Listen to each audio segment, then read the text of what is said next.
L'hymne à la daube, le podcast qui aspire à l'abolition de l'idée de bons et mauvais goûts musicaux, parce qu'il est temps de rendre ses mérites à la musique en général.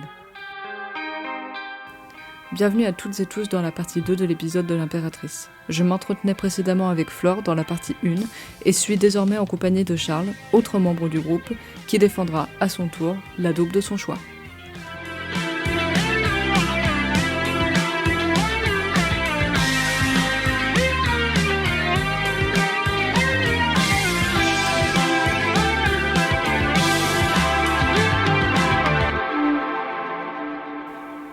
Comme je l'ai déjà dit dans la première partie de l'épisode, le prochain album de l'Impératrice, Takotsubo, paraîtra le 26 mars. Afin de faire patienter son public, le groupe a dévoilé quelques singles, dont Voodoo, sorti en 2020.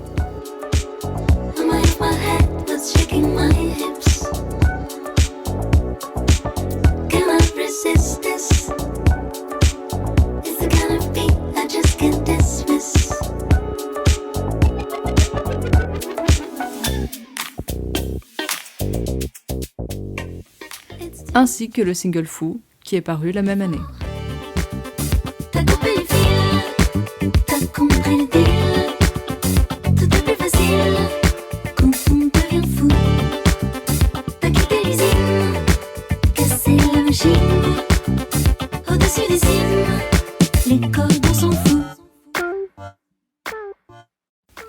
Salut Charles. Salut. Comment ça va ? Bah, très bien. Je suis prêt à parler de daube, là. Je suis hyper chaud. Il vient d'entendre Flore parler de la sienne, alors du coup, t'as eu un temps de préparation. Mieux. Je suis pas compétitif, contrairement à Fleur. Yes. Il y a une super ambiance ici en tout cas, c'est super. On s'adore. Charles, c'est quoi ta daube ? Ma daube, c'est Tu m'oublieras de La Rousseau.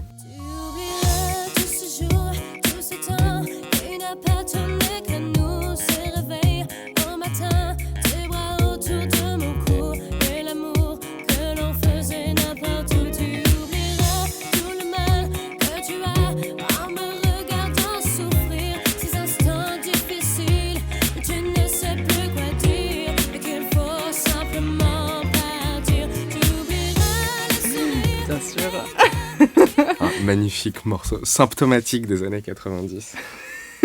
Effectivement, je crois que c'est 98-99. 98, ouais.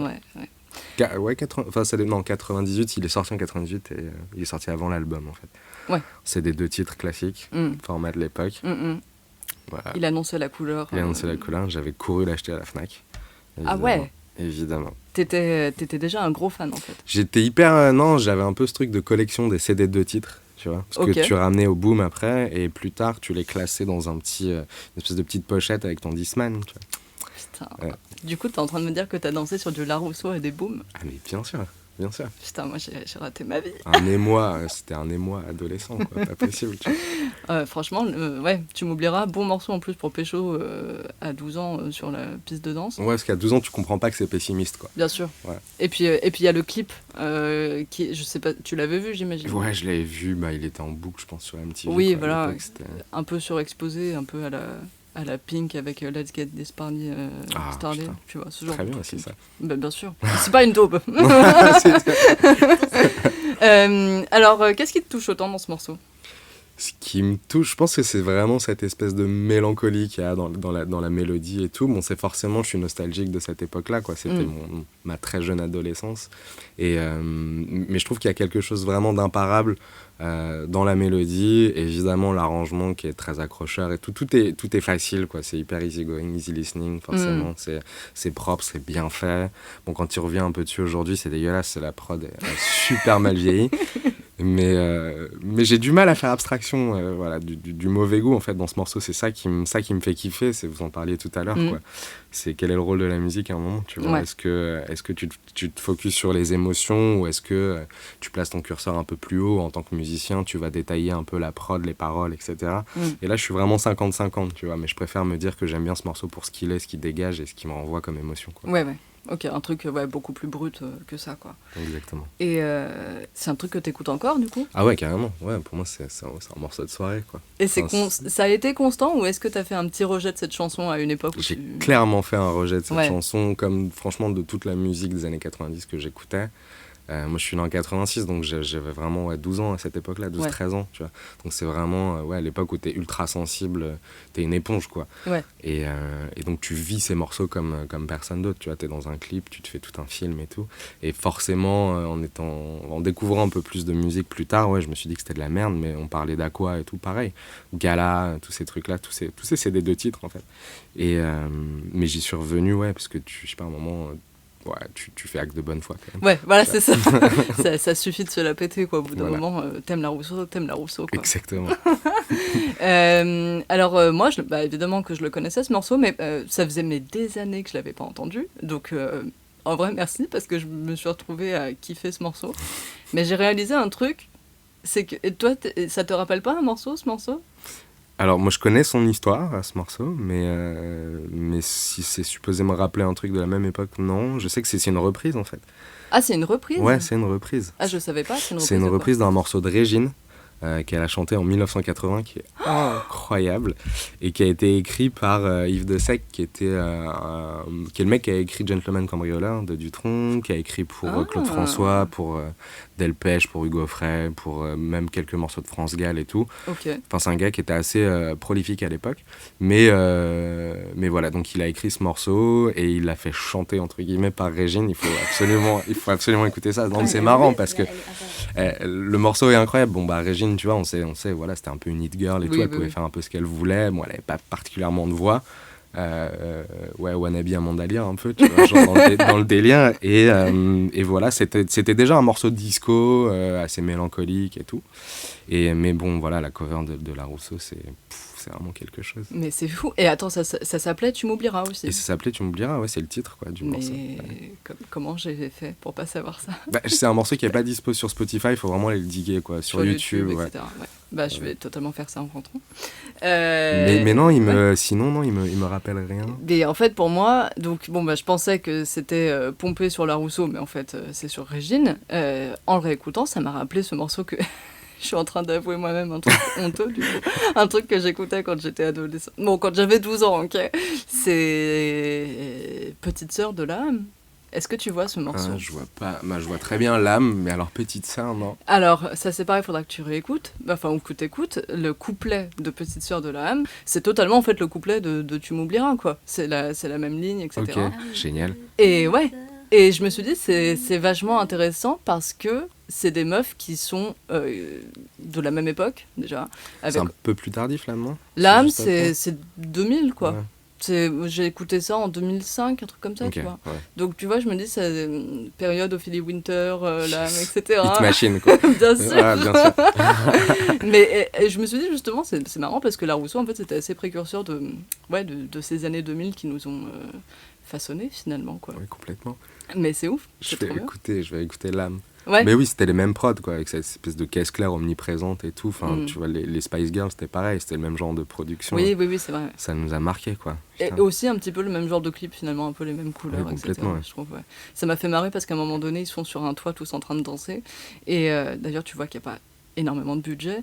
Et on est censé croire qu'on est à New York, mais histoire de nous le rappeler, à un moment donné, il y a un gros plan sur l'Empire State Building, mais genre, d'un seul coup, il surgit et tu vois que c'est une photo. Trop bien. Un poster. Je trouve ça trop bien.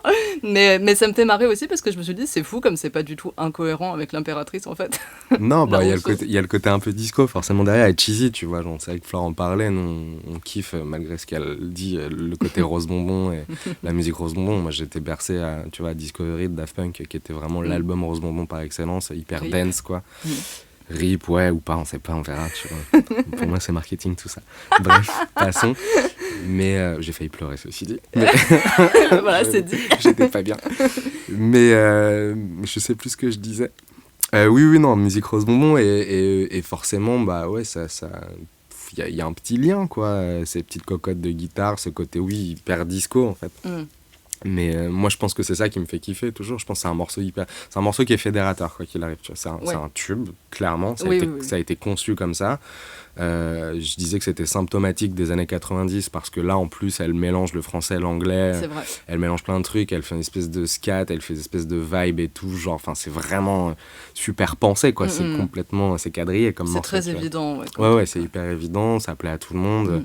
Et ouais, tu peux l'écouter n'importe où, quoi. Bon, particulièrement en soirée parce qu'il y a un côté un peu hymne. Oui. Tu vois, genre, si t'es 30 dans une pièce et que les 30 personnes connaissent le morceau, tout le monde va chanter, évidemment. Tu vois. C'est un beau moment. Bah ouais, c'est un super moment. Ouais. C'est pour ça qu'on aime ce morceau, en vrai. Carrément. C'est pour ça qu'on aime les daubes. Bah oui, mais alors voilà, c'est ce que j'allais te dire. C'est vrai que d'un côté, c'est la daube par excellence, c'est le truc. On sait tous objectivement que bon, c'est bien foutu, tu vois, mais c'est pas le truc le plus recherché, c'est pas les meilleures paroles du monde, etc. Et pourtant, c'est vrai que j'ai l'impression qu'il y a ce côté un peu magique où si tu le fous en soirée, chez Charles notamment, parce qu'il sait choisir son entourage du coup. Mais ouais, ça va être un truc assez hymnique que tout le monde va chanter vers lever, quoi. Mais c'est marrant, c'est un morceau triste aussi, un peu dans les paroles finalement. Hyper pessimiste, quoi. Bah ouais.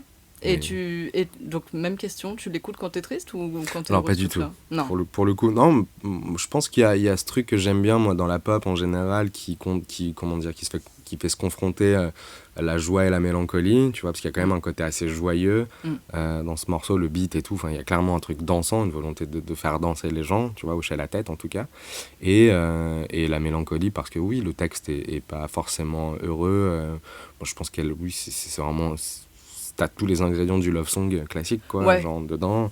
Bon, bah, tu m'oublieras, quoi, tout simplement. Où elle se remémore, enfin, c'est une espèce de prévenance, quoi, où elle prévient que, voilà, le moment va arriver où, je sais pas, la mort dure 3 ans, quoi. Ce genre de cliché, tu vois, genre, c'est un peu ça.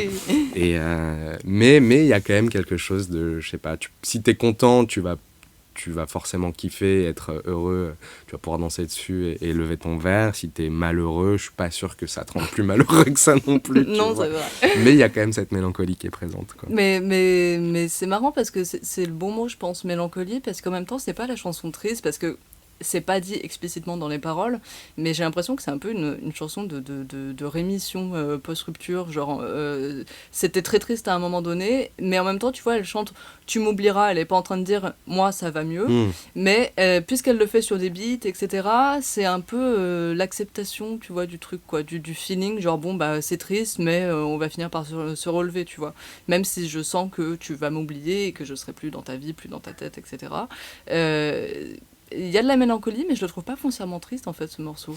Non, il est pas triste. C'est vraiment, je sais pas, c'est une espèce d'ordonnance, en fait. Il y a un peu un côté ordonnance comme ça. C'est marrant, il y a même un passage hyper cul, genre vraiment mièvre, et au milieu, je sais plus, je peux te relire, j'ai les paroles sous les yeux. Je les connais pas par cœur. Mais moi non plus, malheureusement, Faux pas fan. encore. Et faux fan. Attends, ah ouais, voilà. Ah voilà, tu oublieras le soleil que mes mains faisaient naître dans les tiennes, le bonheur délirant qui faisait brûler tes veines et ce cri vers le ciel qui finit comme un je t'aime. Oh là là! C'est quand même assez génial, tu vois. Putain, ah ouais, je j'avais pas capté. On est pas mal, quoi. À ce moment-là du morceau, tu as un truc, évidemment, à 12 piges, tu comprends absolument pas, tu chantes ça innocemment et tout, tu vois, en regardant la meuf qui est en face de toi, genre yes. Mais voilà, avec un peu de recul, maintenant, tu te dis ok. Tu vois, on se lâche un peu. Ah ouais, quoi. mais tu vois, même moi à 25 ans, finalement, j'avais pas du tout capté. Genre. Bah, il faut quand même faire on chante le refrain essentiellement sur ce morceau. Et le tu m'oublieras en boucle et tout.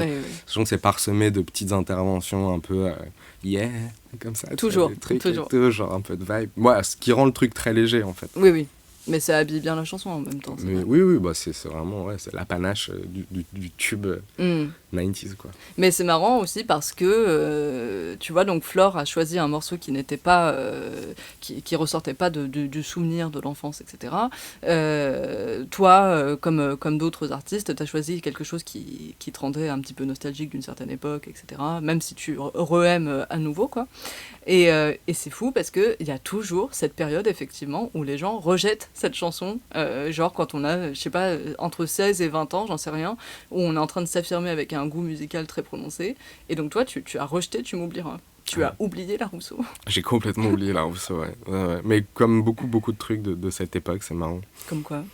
Ah bah, Gala, qu'est-ce que j'écoutais? Genre Craig David, tous ces trucs un peu R&B, quoi, genre, tu vois, qui passaient sur Skyrock en boucle, ou tous ces clips MTV, quoi, parce qu'à un moment, t'as décidé d'arrêter de mettre des fûts de blanc un peu larges et tu vois. Et d'alimenter ton Skyblog. Exactement. Il faut passer à autre chose, tu vois. Puis il y a toujours ce moment douloureux où tu revois des photos de toi, adolescent. C'est vraiment, c'est ça, c'est vers 20 ans, 22 ans, tu vois, et tu te dis, putain, j'étais vraiment trop con, quoi. Ouais, j'étais trop moche. J'étais trop moche, et donc tout ce qui va avec, tu l'oublies, tu le jettes à la poubelle. Tu vois, t'avais des bagues, t'avais genre, moi je me rappelle cette époque où j'avais quand même un espèce de collier de surfeur, tu vois, genre l'enfer. Et je m'interdis d'avoir été comme ça. En même temps, genre, j'ai pas le choix, tu vois. Donc... Attends, ton collier de surfeur, c'était quoi? C'était genre des dents? Non, j'avais pas une dent de requin. Non, j'avais plus un truc avec des boules de bois, genre des espèces oui, de... bien sûr. Voilà. Tom Fragile, tout ça. Voilà, exactement. Putain, l'enfer. Mais j'avais pas la dent de requin, je trouvais ça déjà naze. Ah ouais, t'étais au-dessus de ça, quoi, voilà, quand même. Exactement. Ok. Et alors, donc, c'est un morceau, tu t'y es remis. Est-ce que tu te rappelles le moment où tu t'es remis à la Rousseau ou pas? Pas particulièrement. J'imagine que c'était pendant une soirée, quelqu'un l'a mis, c'est pas moi qui l'ai mis. Et j'ai le souvenir d'avoir passé une très très bonne soirée, hyper arrosée, hyper festive et tout. Et je me suis dit, putain, mais ce morceau fait partie de ma vie, quoi. Ouais. Évidemment, genre, la réconciliation instantanée. Ah oui, je comprends. Ouais, c'est ça, on se retrouve avec le morceau, quoi. Et en plus, trop bon contexte pour le retrouver, je pense. Soirée, etc., effectivement. Ouais. Donc, en faisant ma petite recherche, j'avais tapé, du coup, La Rousseau, La âme dans Google. Parce que ça m'énervait, parce que personne ne parlait de la ressemblance de ces deux titres, alors que je trouve que vraiment, La âme s'est beaucoup inspiré de La Rousseau. Je n'ai pas vu le documentaire, mais j'ai vu que toutes les deux avait beaucoup râlé sur un documentaire qui était passé genre sur TF1, je crois, un truc comme ça, sur les stars des années fin 90, début 2000, et que toutes les deux s'offusquaient parce qu'elles n'avaient pas du tout été prises au sérieux, effectivement, dans ce documentaire. Non mais attends.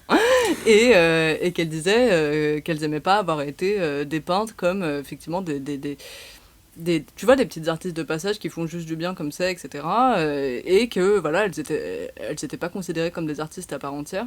Et est-ce que toi, tu défends ça, ou alors est-ce que tu admets quand même ce point de vue un petit peu, sans vouloir bitcher sur qui que ce soit, bien sûr, mais que c'est quelque chose qui fait du bien, mais tu vas pas écouter tout un album de La Rousseau non plus, tu vois, sans interruption, en mode religieusement, quoi. Non, je suis assez d'accord. Je pense que je pourrais zapper l'album, tu vois, genre passer d'un morceau à un autre rapidement par curiosité. Ceci dit, je l'ai jamais fait. Parce que pour moi, c'est genre one hit girls, tu vois, genre comme il y avait à l'époque. C'est comme les Spice Girls, en vrai, il y avait 3 morceaux qui étaient bien, tu vois. Oui. Mais c'est pas de leur faute. Et je comprends qu'en fait, pour elles, ça a dû être frustrant en tant qu'artiste et tout, chanteuse. Enfin, c'était des nanas qui ont eu des voix, qui ont eu un statut à un moment et qui ont dû beaucoup travailler.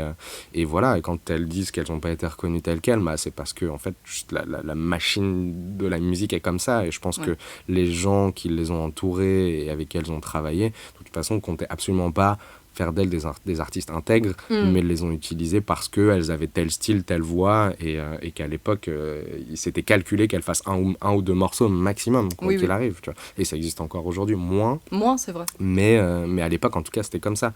C'est vrai. C'était vraiment, ça fonctionnait comme ça, la musique. Puis bon, j'imagine qu'elles étaient signées sur des majors, des gros labels, qui, eux, fonctionnaient comme ça, quoi qu'il arrive. Donc, ils ont...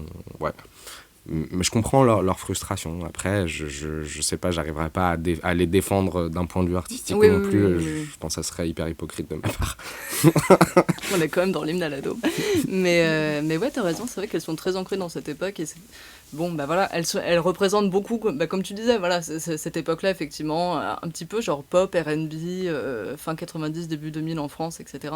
Mais c'est aussi vrai qu'il y a de moins en moins d'artistes de passage, comme ça, tu vois, qui juste font un gros hit et dont on n'entend plus jamais parler. En général, c'est des gens qui sont assez constants, soit ça marche très bien, soit ça marche moyennement, mais c'est vrai que ça se fait beaucoup moins. C'est bizarre. C'est assez étonnant, mais tant mieux, mais je dirais qu'aujourd'hui, la musique est beaucoup plus à la fois ciblée, plus genrée, je sais pas si c'est le bon mot, mais plus définie dans son style. Non, genré, c'était pas le bon mot, mais c'est-à-dire que ça marche par scène, en fait. Tu vas aux États-Unis, par exemple, tu as vraiment la scène californienne, avec, je sais pas, Anderson .Paak en fer de lance, tu vois. T'as la scène vraiment francophone aujourd'hui, et disons que les groupes qui fonctionnent vont être vraiment développés. C'est comme ça que la musique marche aujourd'hui, c'est qu'on va essayer de développer les groupes sur la durée.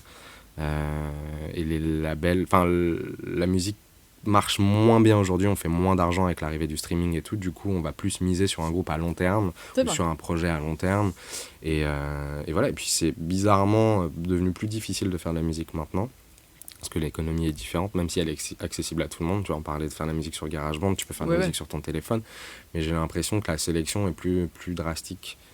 Maintenant, ça dépend de quel genre, tu vois. Après, il y a le rap aussi, évidemment, mais tout fonctionne par scène, un peu, j'ai l'impression, tu vois. Et du coup, les gens s'identifient plus facilement à une scène qu'à un chanteur oui, c'est vrai. En particulier, et ce qui fait que c'est moins éphémère, j'ai l'impression. Ouais, c'est vrai. Bon, peut-être que tant mieux d'un côté, tu me diras. Mais ouais. Et puis pendant que tu disais ça, c'est vrai que je me suis fait la réflexion. Est-ce que actuellement je connais vraiment un artiste ou une artiste française qui fait du R&B comme elle le faisait, l'âme, etc. Avec les mêmes codes, tu veux dire ? Ouais. Non, pas trop. Après, il y a, je sais pas, Angèle, elle descend un peu de ça, finalement. C'est la nouvelle... Oui. C'est un peu ce nouveau genre de son, tu vois, ça reste oui. hyper accessible, c'est super bien fait, c'est comment dire... mais elle a un côté un peu plus idole aussi, quoi, Angèle, je sais pas. Mais il y a un peu un mélange de R&B, pop très sucré, comme ça, tu vois, genre assez immédiat.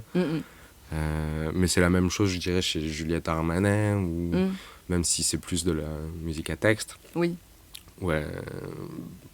C'est des descendantes, quoi. Après, tout est cyclique, je dirais, quoi. Oui, le R&B, il y en a beaucoup, tu vois, mais aujourd'hui, c'est ce qu'on appelle de la musique urbaine. Oui. Super. Ce qu'ils appellent la musique urbaine. Comme ils disent. Ouais, comme ils disent, exactement.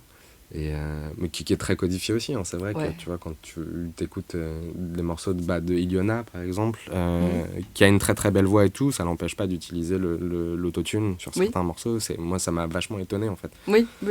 Et avec son EP là qui est sorti. Ouais, exactement. Oui, bien sûr. Et alors, vous êtes deux et vous avez chacun choisi une chanson et je vous demande pas de le faire, mais si un jour l'impératrice devait reprendre un des deux morceaux, ce serait quoi celui qui s'y collerait le mieux ? Genre, c'est quoi qui s'y prêterait bien ? À l'impératrice, à votre sauce, mais ce serait quoi ? Tu m'oublieras, elle est quand même déjà bien disco, quoi. Bah, tout dépend, ouais, voilà. Ouais. Tout dépend comment t'envisages une reprise. Est-ce qu'il faut transgresser le truc et partir complètement autre part, ou est-ce qu'il faut rester fidèle ? Faut en faire l'impératrice, quoi. Ouais. Mais comme c'est déjà disco, du coup, ça sera un peu déjà vu. Alors que Cœur Grenadine... Je suis trop chaud. J'adore les daubes. Bah ouais, mais si tu veux, défoule-toi, dis quels sont d'autres daubes que tu aimes, mais tu as cité Gala déjà. Ouais, Gala, mais c'est une tuerie ce morceau. Il y avait quoi en boom quand t'étais adolescent ? Putain, bah moi j'ai vraiment vécu à l'époque des boys bands, etc. Tu vois, genre quand j'étais... mais il y a le Blue Man, ouais, je sais plus comment il s'appelait, ouais, Blue là, David, ouais. Ça c'était hardcore, putain. Vraiment, là on est à l'extrême. Non, moi j'ai vraiment... ouais, voilà, les NSYNC, même les 2B3, les 3T, les mecs qui avaient repris Baby Come Back, là, comment ils s'appelaient, putain. En tout cas, NSYNC, ouais, moi j'écoute encore. Mais les Spice Girls, enfin, qu'est-ce qu'il y avait d'autre ? Non, c'est pas un bon si, attends, Baby Come Back quand même. Ah, les Worlds Apart, évidemment. Quoi. Oui, alors oui, ok. C'était vraiment l'explosion des boys bands, genre début des années 90. Quoi. Okay. Et ça, c'est vraiment terrible, quoi. Mais j'avoue, attends, parce que justement, le morceau de La Rousseau, là, tu m'oublieras, c'est un truc qui pourrait très bien aller à... Merde, comment elles s'appelaient, ces meufs qui avaient fait ce morceau, là, No Scrubs ? Ah, oui.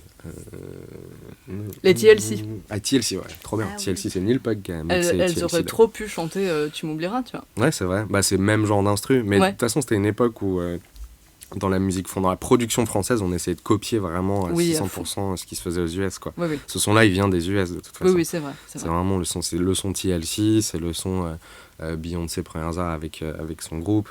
C'est ouais, Justin Timberlake, etc. Quoi. Ouais. Genre, c'était vraiment ça, et nous on copiait, c'est marrant, c'est un truc qui est venu en France grâce à Michel Berger d'ailleurs. Ce truc de vouloir ramener le son américain en France, ouais, Berger c'était son obsession, quoi. C'était vraiment, faut que ça groove comme aux US, oui, bah, ça faut que ça joue comme chic, quoi. Tu ça vois, m'étonne pas, ouais. Mais ouais. On a toujours bien aimé faire ça, c'est vrai. Mais dans les années 60, on aimait bien copier les Anglais, finalement. On reprenait les chansons anglaises et on faisait des reprises françaises. Il y a qu'aujourd'hui où il y a un peu ce retour d'exception culturelle dans la musique, c'est marrant, quoi. Il y a eu les Daft Punk, évidemment, je pense que ça a énormément aidé. Ça, quoi qu'on en dise, ça a aidé, parce qu'à cette époque-là, la France avait une image terrible internationale, genre musicalement parlant. C'est vrai. On faisait que de la merde, tu vois. Et c'est grâce aux Daft Punk que en fait, le monde a connu Gainsbourg, que le monde a connu genre, tout ce qui s'est fait en France, que les rappeurs se sont tournés vers des petites pépites. Comme Cortex, des groupes comme ça, tu vois, qui se sont mis à sampler. Mais avant ça, c'était terrible, quoi. Ouais. Et aujourd'hui, en fait, on a un peu ce truc plus centré, j'ai l'impression, tu vois, avec ces quotas du CSA qui sont beaucoup plus exigeants, où il y a vraiment de la musique franco-française et francophone à la radio, principalement. Et je dirais que c'est ça aussi qui aide à la pérennité des projets musicaux français, tu vois. Ouais. Ce qui est pas plus mal. Ouais, non, c'est vrai. Non, c'est intéressant. C'est de l'histoire de la musique un peu, mais c'est fini de copier, quoi. Maintenant, ouais, on est là, tu vois. Non, mais même nous, on le vit un petit peu parce qu'on fait partie des rares projets qui ont un public à l'étranger. Ouais. Et on a la chance de pouvoir tourner un peu au Mexique, aux US et tout. On a vraiment un public là-bas. Et il y en a très peu, en fait, des groupes comme ça. Donc finalement, c'est un peu l'inverse qui se passe et ça fait du bien. C'est trop bien. Cool. Bah merci La Rousseau du coup. Merci La Rousseau. Merci Régine. Et bah merci à toi aussi Charles. Merci beaucoup. Bye. Ciao.